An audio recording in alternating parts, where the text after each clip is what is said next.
అందుకే ఈరోజు మనందరం కూడా ఇవన్నీ గుర్తుపెట్టుకొని నాకు జరిగిన అవమానాలు చూశారు. నేను అందుకే మా కుటుంబానికి జరిగిన అవమానంతో నేను కూడా భరించలేక బయట వచ్చినప్పుడు ఒకటే శపథం చేసి వచ్చాను. ఆ శపథం ఇది గౌరవ సభ కాదు, ఇది కౌరవ సభ.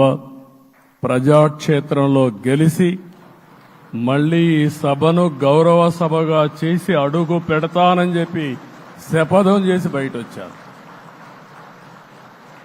ఓసారి ఇవన్నీ చరిత్ర.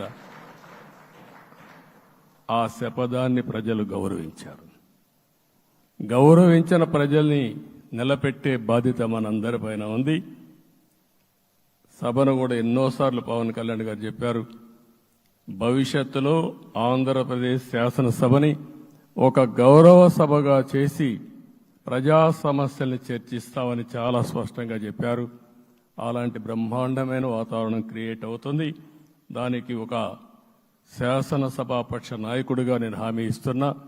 మళ్లీ ఈ సభను గౌరవ సభగా ఈరోజు మన పరిపాలన ప్రజా పరిపాలన ప్రజా ప్రభుత్వంగా మనం ముందుకు పోవాల్సిన అవసరం ఉంది. ముందుకు పోతామని చెప్పి కూడా నేను మీకు తెలియజేస్తున్నా. ఇంకా కిందికి డెప్త్కి వెళ్తే గవర్నమెంట్లో ఏముందో ఇప్పటికి తెలియదు,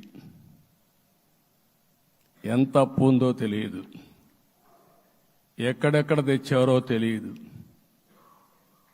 ఇవన్నీ కూడా డెప్త్కి వెళ్ళినప్పుడు ఎన్ని లక్షల కోట్ల అప్పు ఉంది, ఏదేది తాకట్టు పెట్టారు, ఆర్థిక వ్యవస్థ ఏ విధంగా చిన్నాభిన్నం అయిపోయింది, ఇవన్నీ కూడా అధ్యయనం చేసుకోవాల్సిన అవసరం ఉంది. ఇరిగేషన్ రంగాన్ని పూర్తిగా నిర్వీర్యం చేశారు. రాష్ట్రానికి అతి ముఖ్యమైన ప్రాజెక్టు పోలవరం. కేంద్రం క్లియర్గా పోలవరానికి సహకరించారు.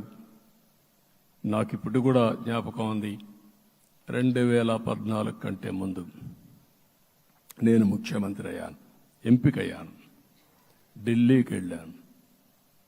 ఢిల్లీకి వెళ్ళినప్పుడు 7 మండలాలు తెలంగాణలో ఉన్నాయి. పోలవరం ముంపుకు గురి అయ్యే 7 మండలాలు తెలంగాణలో ఉన్నాయి.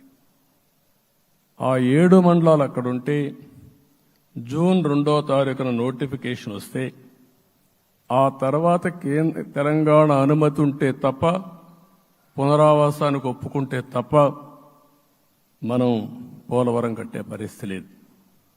ఆ రోజు రాజ్నాథ్ సింగ్ గారు పార్టీ అధ్యక్షుడు, అదే మాదిరిగా ఆ రోజు వెంకయ్య నాయుడు గారు కూడా యాక్టివ్గా ఉన్నారు. నేను ఒకటే కోరాను, ప్రజలు నన్ను ఎంపిక చేసుకున్నారు, ఇక్కడ మనం ఎన్డీఏ వచ్చింది, ఈ ప్రాజెక్టు పూర్తి కావాలంటే ఆ 7 మండలాలు ఆంధ్రప్రదేశ్ రాష్ట్రానికి ఇస్తే తప్ప పూర్తి కాదు.